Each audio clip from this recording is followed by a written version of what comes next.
नमस्कार दोस्तों। इस वीडियो में देखिए अपन लोग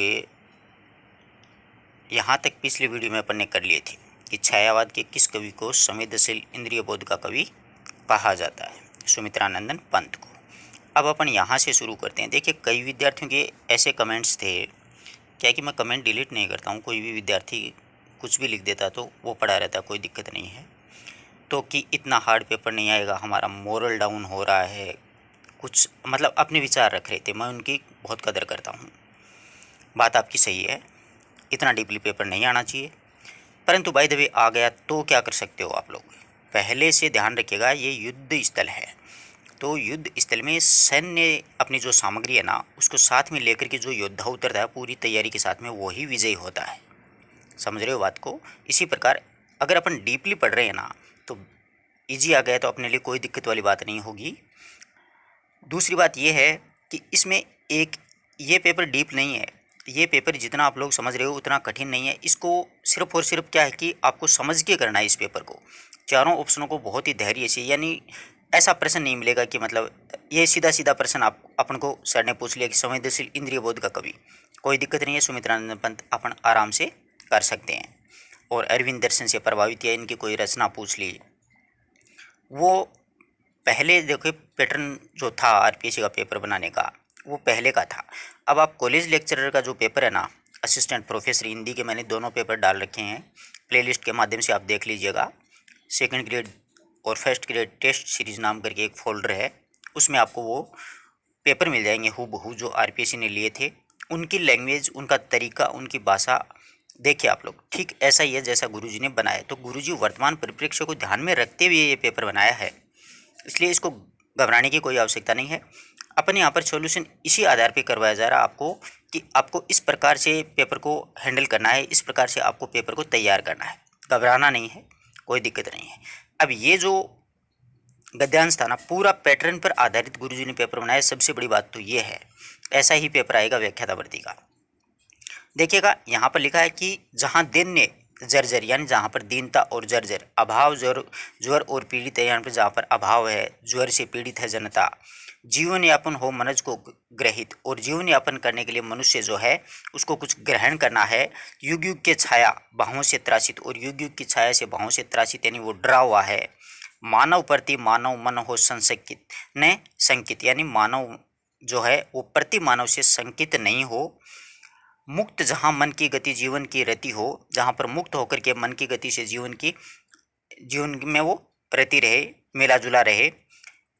भव मानवता में जन जीवित परिणित हो, और इस संसार की मानवता में वो अपना जीवन यापन आराम से कर सके। संस्कृति वाणी, संस्कृत वाणी व भाव सुसंस्कृत मन हो, यानी उसकी भाषा वो संस्कृत हो और उसके भाव हो वो सुसंस्कृत, यानी संस्कारवान हो। सुंदर हो जनवास, वसन सुंदर हो, यानी उसके जो घर परिवार है वो सुंदर हो, और उसके वस्त्र हो वो भी सुंदर हो, उसका शरीर भी सुंदर हो। ये ग्राम्य कविता है सुमित्रानंद पंत की, ध्यान रखना, वहाँ से ये पद्य उठाया गया। ऐसे ही उठाएगा एग्जाम में, अपन को पता नहीं होगा, समझ रहे हो बात को, अपने को पता ही नहीं होगा कि ये पद्य आया कहाँ से है। तो इसमें क्या है कि पहले तो शीर्षक पूछा है। मैंने आपको कल भी वीडियो में बताया था कि ये शीर्षक वाला प्रश्न बहुत खतरनाक प्रश्न होता है परीक्षा की दृष्टि से। यहाँ पर ये देखिएगा, मातृभाषा की महिमा, यानी मातृभाषा का भी इसमें गुणगान किया है, मानव के कल्याण का भी किया। आप स्वयं देख सकते हो, मैं कोई मेरी तरफ से नहीं जोड़ रहा हूँ। आप भी ग्रेजुएशन हो, एमए बीएड कर रखा है, मेच्योर हो, किसी के माता पिता हो या कोई आपके माता पिता हैं, तो मतलब समझदार हो, सारे पढ़े लिखे हो। यहाँ पर जीवन के मंगल जीवन की कामना, ये शीर्षक माना है। अगर यहाँ पर तो वो चाहता तो यहाँ पर ये भी मान सकता था, ये भी यहाँ पर वो सही हो सकता है। आप चाहे कितनी भी रेट लगा देना, कुछ भी नहीं मटेगा उसका, ठीक है। तो इसको बहुत ही सोच समझ के करना। अगर पूरा पद्य आराम से आप समझ सकते हो, उसका भाव समझ सकते हो, उसके अलंकार, उसका गुण, उसकी भाषा, उसका तरीका, तो ही ये प्रश्न करना, अन्यथा ये छोड़ देना, क्योंकि वहाँ पर माइनस मार्किंग है। एक एक प्रश्न की बहुत कीमत होगी। दूसरा है कि पद्यांश में कवि ने मनोभाव व्यक्त किए हैं। कितना अच्छा प्रश्न बनाया है कि ये जो पद्यांश है इसमें मनोभाव व्यक्त किए हैं किसके, दीनता विहीन सुखी जीवन का, कि दीनता से विहीन एक सुखी जीवन होना चाहिए। आपने पूर्व पढ़ा था तो वो सारी बातें आई थी। अगला प्रश्न है कि ग्रहित और त्रासित युग्म शब्द हैं। अच्छा प्रश्न बनाया है, ऐसे ही तो आते हैं रीट में, आपने देखा भी होगा क्या हालत हुई है। ठीक है, ग्रहित का मतलब ग्रहण करना और त्रासित का मतलब डरा हुआ।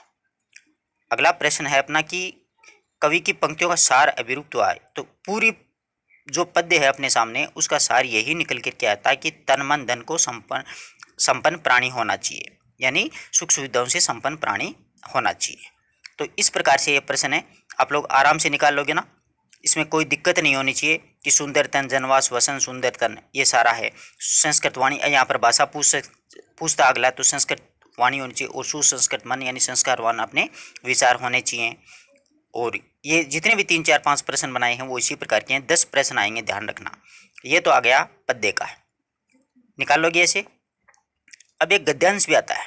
अब इस गद्यांश को बहुत ही ध्यान से पढ़िएगा, बहुत ही ध्यान से पढ़ना अपन को कि शासन की पहुंच। ये कविता क्या है ना, उस जो अपने आचार्य शुक्ल का जोड़ा गया वहां से लिया गया है कि शासन की पहुंच प्रवृत्ति और निवृत्ति की बाहरी व्यवस्था तक ही होती है और उसके मूल या मर्म तक उनकी गति नहीं होती है। भीतरी या फिर सच्ची प्रवृत्ति निवृत्ति को जगरचित रखने वाली शक्ति कविता है, जो धर्म अक्षेत्र में शक्ति भावना को जगाती रहती है। भक्ति धर्म की रसात्मक अनुभूति है। अपने मंगल और लोक के मंगल का संगम उसी के भीतर दिखाई रहता है। इस संगम के लिए प्रकृति के क्षेत्र के बीच में मनुष्य को अपने हृदय के प्रसार का अभ्यास करना चाहिए। जिस प्रकार ज्ञान नरसता के प्रसार के लिए, उसी प्रकार हृदय भी रागात्मक वृत्ति के प्रसार के बिना विश्व के साथ जीवन का प्रकृत सामंजस्य गठित नहीं हो सकता। जब मनुष्य के सुख और आनंद का मेल शेष प्रकृति के सुख सौंदर्य के साथ हो जाएगा, जब उसकी रक्षा का भाव तृणगुल्म वृक्ष लता पक्षी पशु पक्षी कीट पतंग सबकी रक्षा के भाव के साथ समन्वित हो जाएगा, तब उसके अवतार का उद्देश्य पूर्ण हो जाएगा और वह जगत का सच्चा प्रतिनिधि हो जाएगा। काव्य योग की साधना इसी भूमि पर पहुंचाने के लिए है। कविता क्या निबंध तो आप लोगों ने पढ़ लिया होगा, पढ़ जरूर लिया, पर समझ में नहीं आया अगला कहना क्या जा रहा है। इसीलिए मेरे दिमाग में एक विचार आता है कि विद्वानों ने अज्ञेय को, हिंदी का गद्य का कठिन प्रवर्तक अज्ञेय को मानते हैं, जबकि मेरे ख्याल से तो अगर ये प्रश्न बनना चाहिए तो शुक्ल को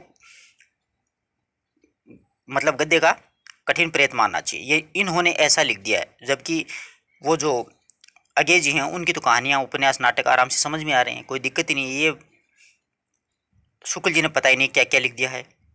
अब अपना प्रश्न है 60 नंबर का, भक्ति किसे कहते हैं, भक्ति किसे कहा जाता है।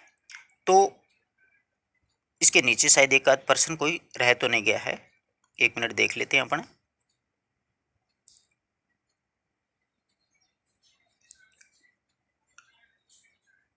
नहीं है, अपने को कहाँ से कहाँ तक करने हैं, 60 से 63 तक प्रश्न इसमें करने हैं। हाँ, तो 60 का अपना जो प्रश्न है वो ये है कि भक्ति किसे कहा जाता है। तो देखिएगा, प्रेम के आनंद की अनुभूति को भक्ति कहा जाता है, भगवान के प्रति प्रेम अनुभूति को भक्ति कहा जाता है, लोक के आनंदात्मक अनुभूति को या फिर धर्म की रसात्मक अनुभूति को, तो अभी पीछे पड़ा था कि धर्म की रसात्मक अनुभूति को भक्ति कहा जाता है। अब ये पंक्ति आप देखो, टाइम तो थोड़ा लगेगा, आप घबराओ मत कि हमारा समय वेस्ट हो रहा है। मैं आपका समय वेस्ट नहीं कर रहा हूँ, मैं आपको परीक्षा के लिए तैयार कर रहा हूँ, पका रहा हूँ, एक कुम्हार जैसे गड़े को पकाता है वैसे भक्ति धर्म की रसात्मक अनुभूति होती है। देख लेना, इस प्रकार से निकाल लेना, ठीक है। आई थिंक आप निकाल तो लोगे, कोई दिक्कत नहीं है, परंतु मेरा थोड़ा सा फर्ज बनता है बस, इसीलिए मैं बता देता हूँ। शासन की पहुँच कहाँ तक होती है, कितना अच्छा प्रश्न बनाया है। शासन की पहुँच है वो कहाँ होती है, 1 मिनट, ये ऊपर वाला रह गया। अपने ही मंगल और लोक मंगल के संगम के लिए मनुष्य को अपने हृदय के प्रसार का अभ्यास कहाँ करना चाहिए, सांसारिक जीवन में, प्रकृति के क्षेत्र में, लोक जीवन में, फिर राजनीतिक क्षेत्र में। तो प्रकृति के क्षेत्र में है, मनुष्य को अपने हृदय का प्रसार का अभ्यास है वो करना चाहिए, पढ़ा था, आप पंक्ति ढूंढ लेना, कोई दिक्कत नहीं है। शासन की पहुँच कहाँ तक होती है, यानी शासन की पहुँच है वो कहाँ तक होती है, तो प्रवृत्ति निवृत्ति की बाहरी व्यवस्था तक शासन की पहुँच होती है। वो पंक्ति अभी पीछे पड़ी थी। तो इस प्रकार के पढ़ करके उनसे आप प्रश्न निकाल सकते हो। अब अगला देखिएगा, किस वर्ती के प्रसार में संसार के साथ जीवन का प्राकृत सामंजस्य घटित होता है। आनंदवर्ती के प्रसार, धर्मवर्ती के प्रसार, रागात्मक वर्ती के प्रसार से होता है। किससे, रागात्मक वर्ती के प्रसार से संसार के साथ जीवन का प्राकृत सामंजस्य घटित होता है। आप पढ़ोगे तो उसमें मिल जाएंगी ये पंक्तियां। अब बहुत ही शानदार प्रश्न आए, देखो व्याकरण के बहुत शानदार बालकृष्ण जी ने प्रश्न बनाए हैं कि किस विकल्प में दो से कम उपसर्ग का प्रयोग हुआ है। अब प्रति उपकार, ये जो शब्द है प्रति उपकार, प्रति उप और कार, प्रति उपकार हो गया दुर्व्यवहार का, दुर्वि और हार व्यवहार, प्राग जोड़ ऐतिहासिक, प्रागैतिहासिक, अधिजोड़ नियम।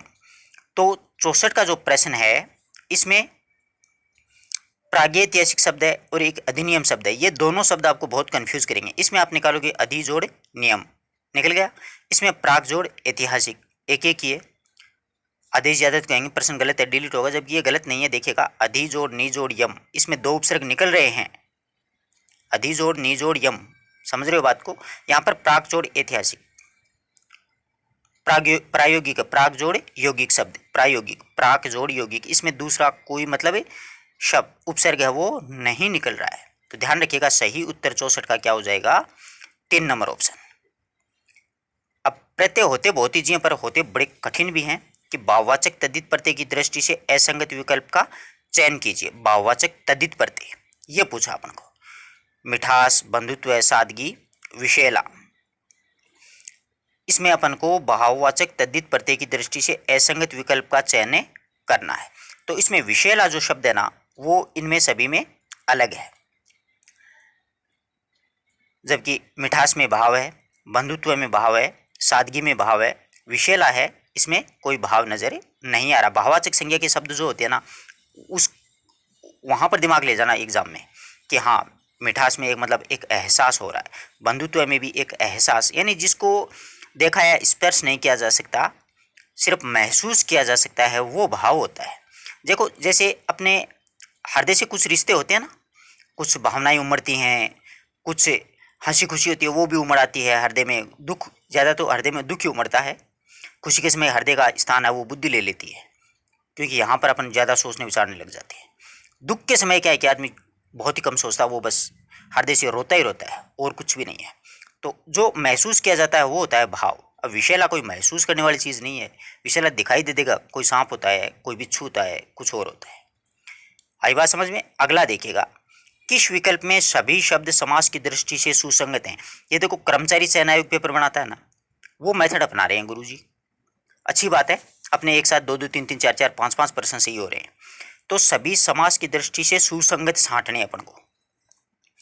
तो देखो सावधान, सहजोड़, अवधान, कानो कान, काने कान में, भरसक, भरकर, सानुज, अनुज सहित, तो सही हो रहा है। सारे के सारे मतलब समास की दृष्टि से सुसंगत, ऐसे ऐसे तो आप लोग इसमें फंस जाओगे इस प्रश्न में। इसमें सारे मतलब अव्ययभाव समास के उदाहरण है टोटली, वरना अन्य कोई उठाओगे ना, इसमें त्रुटिहीन, त्रुटि से हीन, सूर्य से अस्त, दया से निधि, दया की निधि, पशु के लिए बलि, इस प्रकार से मतलब एक ही नहीं मिलेंगे, एक में दूसरा मिल जाएगा, किसी में कुछ मिल जाएगा, इसलिए या फिर एक ऐसा शब्द दे दिया जाएगा जिसमें कोई समास ही नहीं होगा। समझ रहे हो बात को, इसलिए ये ध्यान रखना, ठीक है। तो ये सारे के सारे शब्द क्या हो जाएंगे यहाँ पर सही हो जाएंगे। अब अगला प्रश्न देखिएगा, संधि विच्छेद की दृष्टि से कौन सा विकल्प असंगत है। अब एक तो ये असंगत है नहीं है, इनका खास तौर से परीक्षा में ध्यान रखना, ये बहुत मार करते हैं ये वाले शब्द, बहुत धीरे धीरे पढ़ लेना, कोई दिक्कत नहीं है, कम प्रश्न कर देना। अगर ऐसा डीपली पेपर आ गया तो उतने अटेंड करना जितने आपको आते हैं, चाहे उस पर 150 में से आपको 20 ही प्रश्न आए, परंतु वो 20 में से एक भी गलत नहीं होना चाहिए।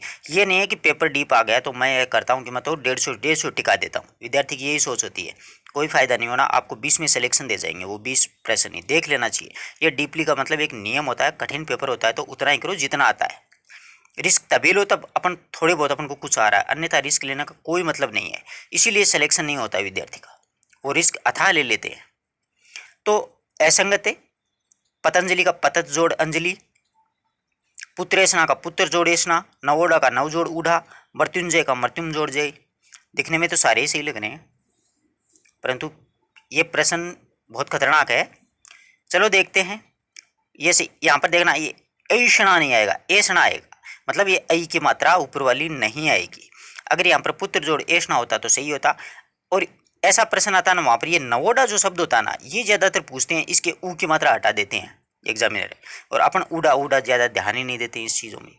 इसलिए यहाँ पर सही उत्तर क्या हो जाएगा, पुत्र जोड़े ऐषणा, पुत्रेषणा।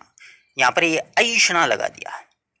विलोम शब्द की दृष्टि से युग्म नहीं है सक्षम, अक्षम, सामिस, आमिष, ईसत, प्रचुर, सायास, अनायास। अब इसमें सामिस आमिष एक ही होता है, सामिस निरामिष होता ना, तब जाके बात बनती। आगे बात समझ में, इसलिए बहुत ही ध्यान से पढ़ना है। किस विकल्प में सभी शब्द परस्पर पर्यायवाची शब्द हैं, यानी ये आपस में पर्यायवाची मिलेंगे सारी की सारी, है एक अलग मिलेगा इनमें। पुंडरिक, इंदिवर, कोदंक, सतपत्र ये कमल के होते हैं, सही है ये। कुसुम, अंधवा, मीन केतु, ध्रुम केतु, मनोज। ये ध्रुम केतु है ना, ये कामदेव का नहीं होता है। हुतासन, हुतभुक, भस्म, अंबक, इसमें भी समर, ये समर बीच में दे दिया, ये नहीं आया। सुनक, स्वान, उज्बक, मारीच, इसमें मारीच जो है वो इसमें नहीं आया। इसमें सही वाला यही सटीक बैठता है कि पुंडरिक, इंदिवर, कोदंक, सतपत्र कमल के होते हैं ये सारे के सारे, ठीक है। अब अगला देखिएगा, वाक्यांश के लिए एक शब्द की दृष्टि में कौन सा विकल्प संगत नहीं है। जैसे वह संतान जिसे गोद लिया गया हो, ओरस दत्तक होता है, यहीं पे आ गया अपना तो काम बन गया, ठीक है। लेकिन आगे भी पढ़ना, क्या पता ये ना हो। जिसे सभी प्रकार की जानकारी हो, अभिज्ञ। जिसके सिर पर बाल ना हो, खलवाट। जो हर काम देरी से करे उसे बोलते हैं दीर्घसूत्री। तो 70 नंबर का जो प्रश्न है इसमें 1 नंबर ऑप्शन अपना सही माना जाएगा, क्योंकि वो दत्तक होता है ना, गोद लिया हुआ पुत्र। अब अगला देखिएगा, शब्द युग्म तथा अर्थ की दृष्टि से असंगत विकल्प का चयन कीजिए। चरम, चरम ये आते हैं ना युग्म शब्द, तो आप जानते होंगे सभी, तो असंगत है। चरम अंतिम, चरम चमड़ा। प्रकार तरीका, प्राकार परकोटा। कुल योग, कुल किनारा। बलि भेंट, बलि बलवान। बहुत ईजी है, ऐसे शब्दों का ध्यान रखिएगा। आपको एक तरीका बताता हूँ आपको। चरम, तो ये जैसे अपन लिखते हैं ना हिंदी में, जैसे रमेश घर गया, सुरेश घर गया, चरम में, ऐसे मतलब अपन हिंदी में कोई भी एक पैराग्राफ वगैरह कुछ भी छोटा सा वहाँ पर लिख के देख लीजिएगा, इन शब्दों से मिलता जुलता। तो वहाँ पर देखिए चरम ऐसे ही शुद्ध लिखा जाता है, इसमें चमड़ा ये होता है, और ये चरम सीमा है ना, वो अंतिम सीमा, चरम सीमा। समझ रहे हो मेरी बात को, थोड़ा सा दिमाग काम में लीजिएगा। तो ऐसे देखो, इसको देखो, ये इतने मुझे 3 प्रकार की किताब चाहिए, तो 3 प्रकार मतलब तरीका, समझ रहे हो बात को।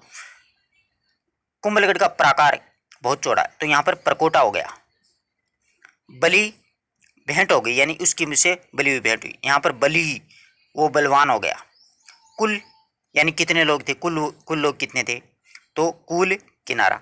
तो इस प्रकार से एक मतलब एक लाइन बना लेना, छोटी छोटी बनाना, ज़्यादा नहीं है कि आप वहाँ पर लिखने लग जाओ, वो लिखने भी नहीं देगा एग्जामिनर कि आप कर क्या रहे हो। छोटी लाइन बनाना जिससे अगले किसी को पता नहीं चले, अपने पेपर के लास्ट पन्ने में ऐसे इसका उत्तर निकाल लीजिएगा। तो ये वाला यहाँ पर सही हो जाएगा। ये एक तरीका होता है, इनको रटोगे तो ये याद नहीं होने वाले हैं, बहुत ज़्यादा होते हैं। या फिर सुबह सुबह उठ के एक काम किया करो, युगम शब्द हैं, विलोम शब्द हैं, पर्यायवाची हैं, उनकी एक एक रीडिंग मार के छोड़ दिया करो। रटने की कोशिश मत करना, एक एक बार रीडिंग मार के छोड़ देना उसकी, फिर आपको वो ऑटोमेटिक दिमाग में आने लग जाएंगे। इनका ये 1-2 तरीका होता है, ऐसे ही ये याद किए जाते हैं। और कोई इनका या फिर इनका एक तरीका ये भी होता है, इनका अगर आप अर्थ निकालना जानते हो ना कि चरम के मतलब क्या होता है, प्रकार का मतलब क्या होता है, तो भी ये सही हो सकता है ये प्रश्न। और ये प्रश्न तो आपसे कोई भी एग्जाम में दे लेना, ये पक्का मिलेगा आपको इस प्रकार का प्रश्न, है ना।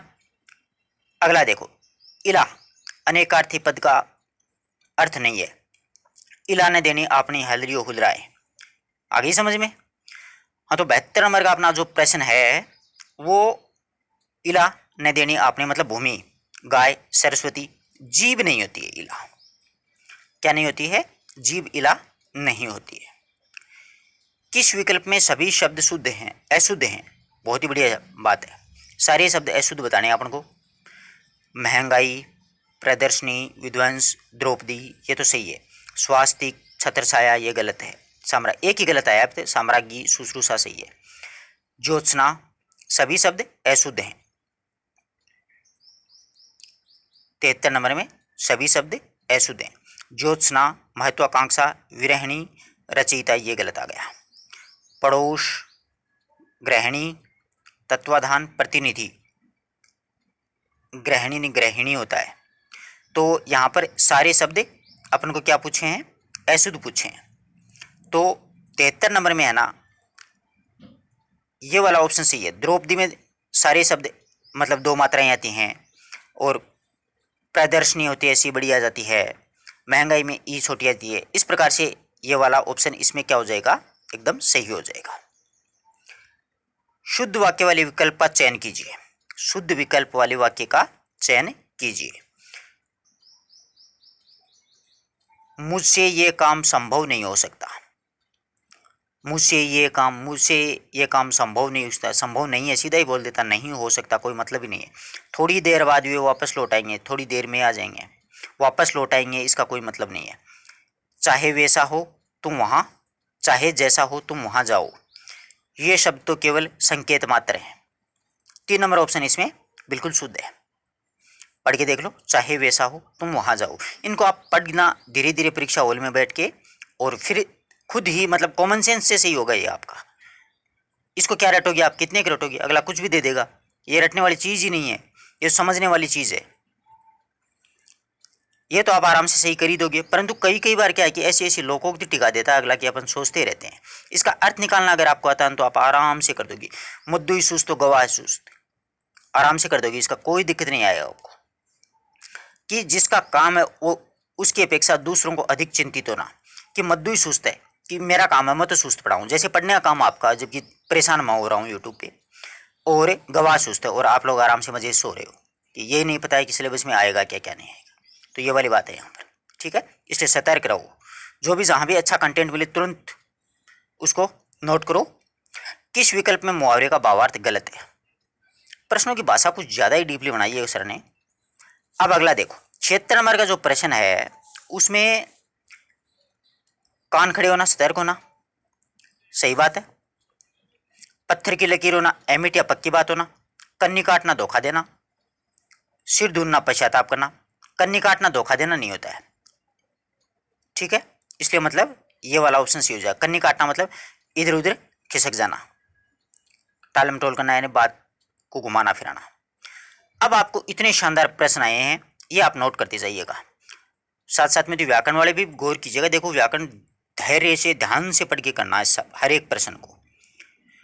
कि अकालग्रस्त तहसील के गांव सन 2021 की राजस्व वसूली के स्थगन संबंधी सरकारी निर्णय की पहुंच तहसील तक कराने के लिए निम्नलिखित में से क्या अपेक्षित होगा। मतलब कौन सा आप लेटर लिखोगे ऐसा जिससे कि अकाल रात के लिए मतलब ये सबको सूचना मिल जाए। कार्यालय आदेश, अर्ध सरकारी पत्र, शासकीय आदेश परिपत्र या फिर निजी पत्र।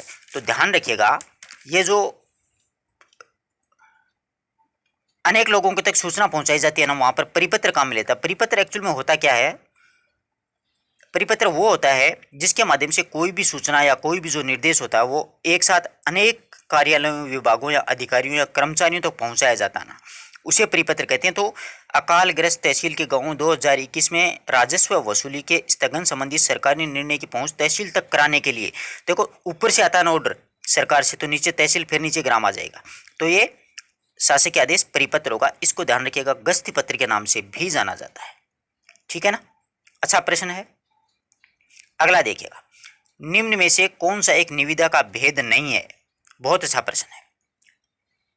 निम्न में से कौन सा एक निविदा का भेद नहीं है। टाइम से निविदा होती है, मतलब सीमित समय होता है। खुली भी निविदा होती है। दीर्घकालिक निविदा, अल्पकालिक निविदा। ये दीर्घकालिक कोई निविदा नहीं होती है। निविदा जो होती है वो ध्यान रखिएगा सीमित निविदा भी होती है। दूसरी बात, इसमें खुली निविदा भी होती है, अल्पकालिक निविदा। यानी निविदा एक्चुअल में होती क्या है कि राज्य सरकार के कार्यालय में निविदा से संबंधित कोई मतलब जानकारी होती है जो आम जनता तक पहुंचानी होती है। वो सरकारी और अर्ध सरकारी दोनों प्रकार के कार्यालयों में भी ये निकाली जाती है। आप समाचार पत्रों में रोज देखते हो ना, लास्ट के एक पन्ने से एक पन्ने पहला वाला में ये निविदाएं आपको खूब मिलेंगी, पर अपन जानते नहीं ये निविदा होती क्या है। उस पन्ने को तो अपन यूं फेंकते हैं कि कोई मतलब ही नहीं है, अपन को तो वो में बड़ा इंटरेस्ट लेते हैं पढ़ने में, जबकि काम की चीज़ ये होती है।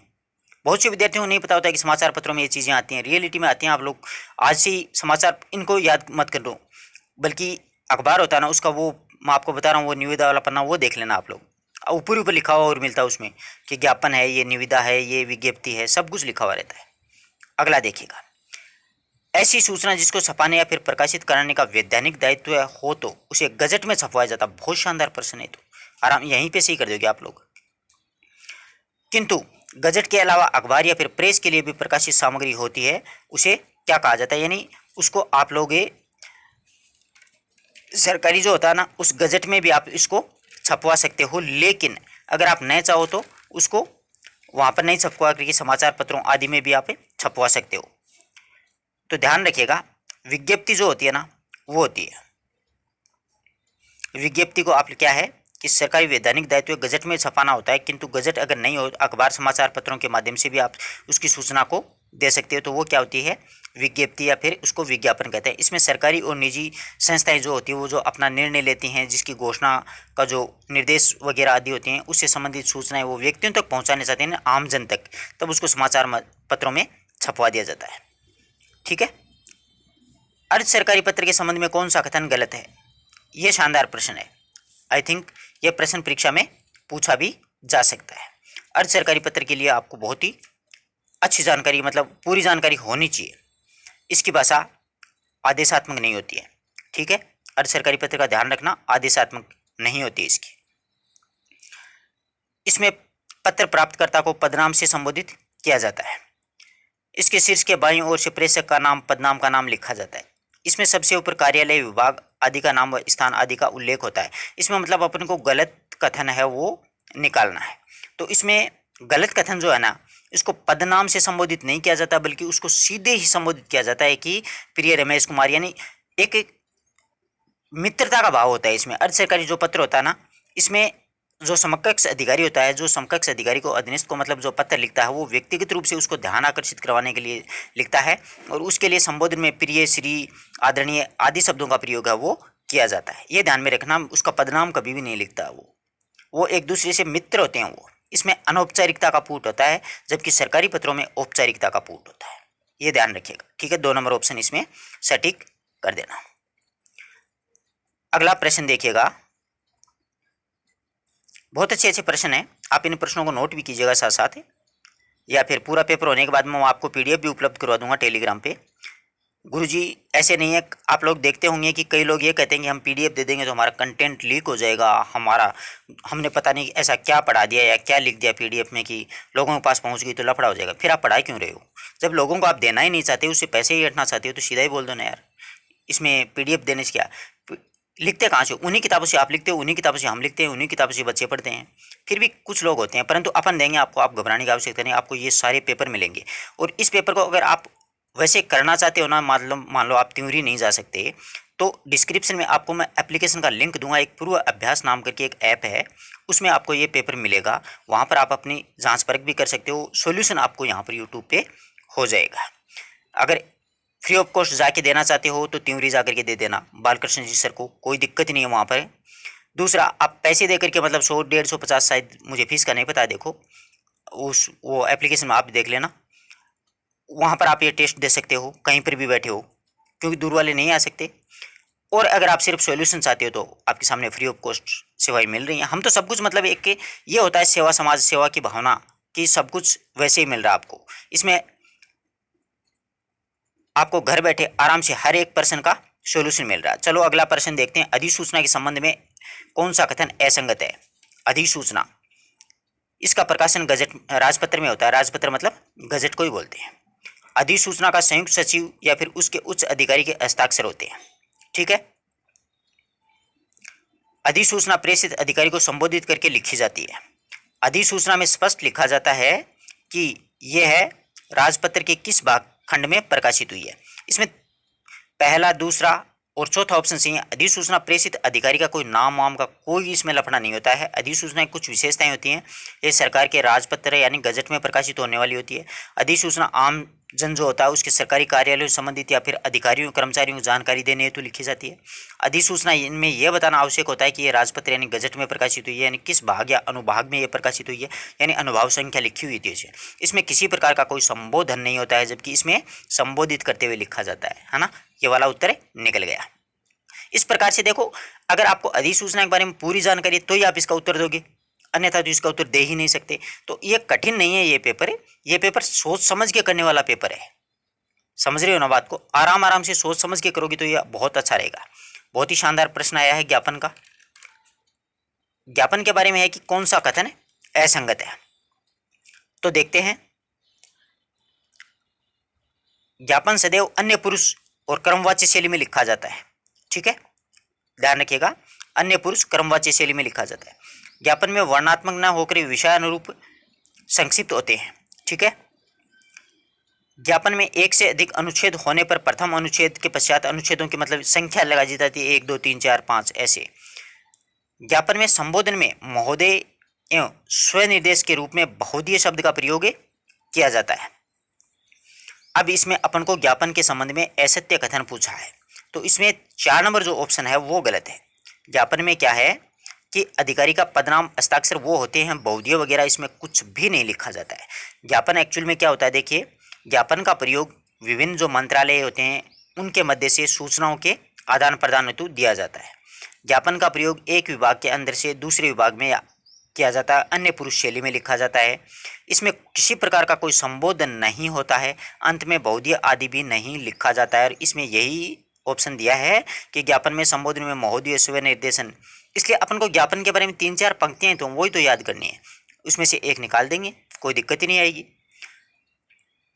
अब देखिएगा, टीवी पर प्रसारित होने वाले, मैंने ये सारे करवा रखे हैं। आप लोग अगर ये लेटर वगैरह किसी विद्यार्थी के अभी भी समझ में नहीं आए तो मैंने वीडियो डाल रखा प्लेलिस्ट में से, फर्स्ट ग्रेड व्याख्याता नाम करके एक फोल्डर बना रखा है, उसमें से आप ये वाला सारा का सारा कंटेंट आपको, जैसे कार्यालय ज्ञापन, अर्ध सरकारी, सरकारी निविदा, विज्ञप्ति, ये सारा का सारा डाल रखा है।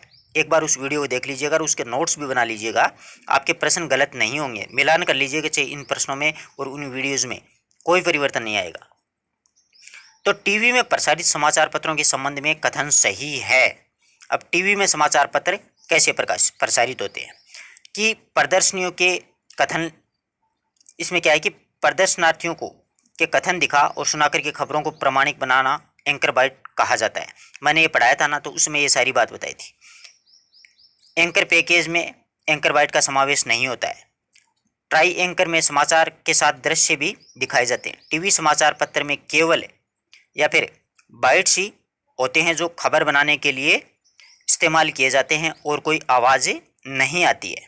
इसमें अपन को क्या पूछा है, इसमें अपन को पूछा है कि टीवी पर प्रसारित समाचारों के संबंध में सत्य कथन कौन सा है, यानी सही कथन। ज़्यादातर क्या होता है कि बड़ा वाला ऑप्शन होता है ना, वो परीक्षा में सही भी होता है, और कई जो अध्यापक होते हैं, टीचर होते हैं, वो भी ये भी सजेशन देते हैं कि बड़ा ऑप्शन होता है वो कर देना, जबकि कोई ज़रूरी नहीं होता है। इसमें 1 नंबर ऑप्शन सही है कि प्रदर्शनार्थी जो होते हैं उनके कथन दिखा और सुना करके खबरों को प्रामाणिक बनाना एंकर बाइट कहा जाता है। ये एंकर बाइट उसको ही कहते हैं। जैसे आप कहते हैं लाइव समाचार आ रहे हैं, तो लाइव वो सूचना देते हैं, तो वो सामने वाले को पूछ करके अपने तक वो सूचना आती है कैमरे के माध्यम से, वो वाला है।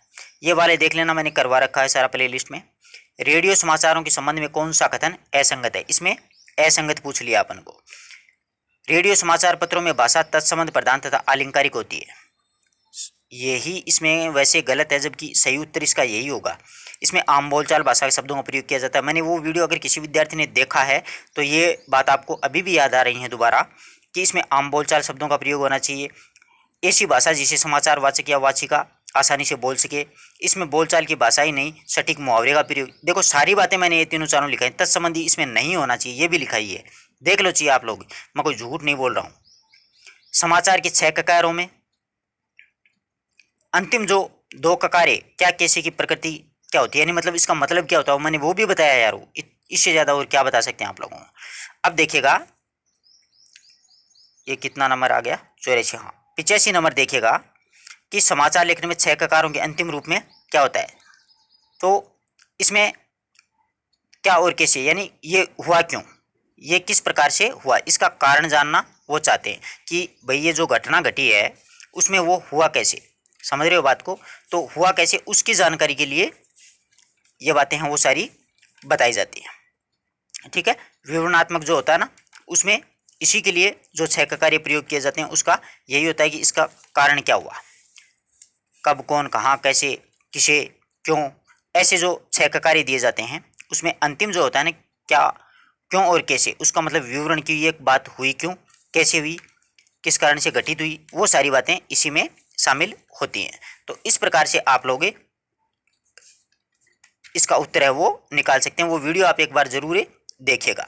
ठीक है, जो समाचार वाला मैंने बना रखा है वो एक बार आप उस वीडियो को ध्यान से देखिएगा, आपको सारी की सारी जानकारी है, सारा का सारा कब, कौन, कहाँ, कैसे वाला ये पूरा का पूरा कॉन्सेप्ट जो है वो बिल्कुल आराम से खत्म हो जाएगा। ठीक है, 6 का कार्य होते हैं, क्या, कौन, कहाँ, कब, कैसे और क्यों हुआ, इसका मतलब विवरण। तो अंतिम 6 का कार्य है उसका पूछा अपन को। अब अगले देखो, शासन के कामकाज पर निगरानी रखना तथा कहीं भी कोई गड़बड़ी हो तो वहां पर उसका पर्दाफाश कर देना, वो मतलब है कौन सी पत्रकारिता होती है, वॉचडॉग पत्रकारिता, वैकल्पिक पत्रकारिता, फेज 3 पत्रकारिता या फिर फोटो पत्रकारिता। कितना शानदार प्रश्न बनाया है। वो होती है वॉचडॉग पत्रकारिता। वॉचडॉग पत्रकारिता वो होती है जब कोई पत्रकार सरकार का कोई कामकाज होता है उस पर पूर्ण निगरानी रखता है और कुछ भी गड़बड़ी उसे मिलती है वो तुरंत उसका खुलासा कर देता है, तो वो वॉचडॉग पत्रकारिता वो मैंने करवाई हुई है। आप एक बार वीडियो जरूर देखिएगा, आपके कोई प्रश्न गलत नहीं होंगे। कहानी वाला तो बहुत ही शानदार प्रश्न है कि कहानी के संदर्भ में निम्नलिखित में से कौन सा कथन असंगत है। कभी कभी किसी घटना का एक सूत्र भी कहानी का आधार बन जाता है। कहानी विश्वसनीय होनी चाहिए। कहानी में कल्पना का असीमित प्रयोग किया जाना चाहिए। कहानी में कथानक के आदि, मध्य और अंत ये 3 तो होते हैं। कल्पना का असीमित प्रयोग नहीं करना चाहिए, इसमें सीमित कल्पना का प्रयोग करना चाहिए। अब शब्द शक्ति आ गई है। आई थिंक 99% विद्यार्थी हैं वो शब्द शक्ति वाला पर्सन दूर से छोड़ देते हैं परीक्षा में। वो इसलिए छोड़ देते हैं कि उनको कभी पल्ले ही नहीं पड़ी शब्द शक्ति, यानी इस नाम से डरते हैं आधे से ज़्यादा। शब्द शक्ति का मतलब होता है शब्द की शक्ति। एक बार छोटा सा एक वीडियो बनाया हुआ मेरा, वो भी देख लेना, क्या पता थोड़ी बहुत पल्ले पड़ जाए आपको। यानी ऐसे ही पढ़ाने वाले भी ऐसी ऐसी ट्रिक बताते हैं शब्द शक्ति की, लोकोक्ति मुहावरे आ जाए वहाँ पर वो लक्षणा कर देना और वहाँ पर वो व्यंग्य आ जाए व्यंजना कर देना। अरे अब अगले विद्यार्थी को पता ही नहीं चलता है कि लोकोक्ति मुहावरा आ गया कहाँ पर है। देखो, शब्द शक्ति के संबंध में असत्य कथन। अब ये बहुत शानदार प्रश्न बनाया है, तो इसका सही उत्तर है कि रूढ़ालक्षणा और अभिधा पुच्छभूता भी कहा जाता है। नाम ही नहीं सुना अब तक, वादे के साथ कह सकता हूं ये आप लोगों ने नाम भी नहीं सुना है। नहीं सुना, ईमानदारी से बताना, कोई दिक्कत नहीं है। सारोपा तथा साध्या वसना गुणी लक्षणा के भेद होते हैं। अब ये भी आधे से ज्यादा को नहीं पल्ले पड़ा। प्रयोजनवती लक्षणा के 2 भेद, गौणी लक्षणा और शुद्धा लक्षणा। लक्षण लक्षणा शब्द शक्ति का अन्य नाम होता है अजहत्स वार्था। अजहत्स वार्था नाम होता है, यानी लक्षण लक्षणा जो शब्द शक्ति होती है उसका अन्य नाम क्या होता है, अजहत वाचा। जबकि इसमें सही जो जवाब है वो यही है, उसका अन्य नाम अपन को पूछा है। लक्षणा शब्द शक्ति का अन्य नाम इसमें दिया गया है आपको कि अजहत से। इसका एक्चुअल में तो देखा जाए तो ढंग से उच्चारण भी अपन से नहीं हो पा रहा है, इसीलिए लक्षण लक्षणा जो शब्द शक्ति होती है उसका ये नाम उपादान लक्षणा का होता है, लक्षण लक्षणा का ये नाम है नहीं होता है। बहुत सटीक तरीके से प्रश्न को उठाया है। ऐसा प्रश्न आ जाए तो आप भी हाथ मत लगाना, उसको परीक्षा में गलत हो जाएगा। ये आपका सुना हुआ, देखा हुआ, समझा हुआ जरूर लग रहा है, परंतु ये गलत हो जाएगा। ये उपादान लक्षणा का अन्य नाम है। ठीक है, तो इस प्रकार से क्या है कि विद्यार्थी बेचारे इन प्रश्नों से डरते हैं। अब आप इसमें मुहावरे, लोकोक्ति, व्यंग्य अर्थ वो ढूंढते रहो, पढ़ते रहो, रटते रहो। अगले ने ऑप्शन ही अलग तरीके से बना ली। आगे बात समझ में सिमटा रही। चलो एक प्रश्न और कर लेते हैं अपन 89 का। ठीक है, सिमट सिमट जले ब्रही तालाबा, जिमी सद्गुण सज्जन जह पावा। उपयुक्त पंक्तियों में अलंकार कौन सा है? उपयुक्त पंक्तियों में अलंकार कौन सा है? इसमें एक्चुअल में क्या है कि उदाहरण जो अलंकार है उसका इसमें प्रयोग किया गया है। उदाहरण जो अलंकार का तो आपको मतलब वैसे नाम से भी डर लगता होगा आदेश ज़्यादा विद्यार्थियों को, तो कि भाई अलंकार आ कहाँ से गए। और अलंकार अगर कोई समझाने वाला होना तो इससे शानदार या इससे आसान कोई टॉपिक नहीं होता है अलंकार का। आपको सच बताऊं, अलंकार ज़्यादा हार्ड नहीं होते हैं।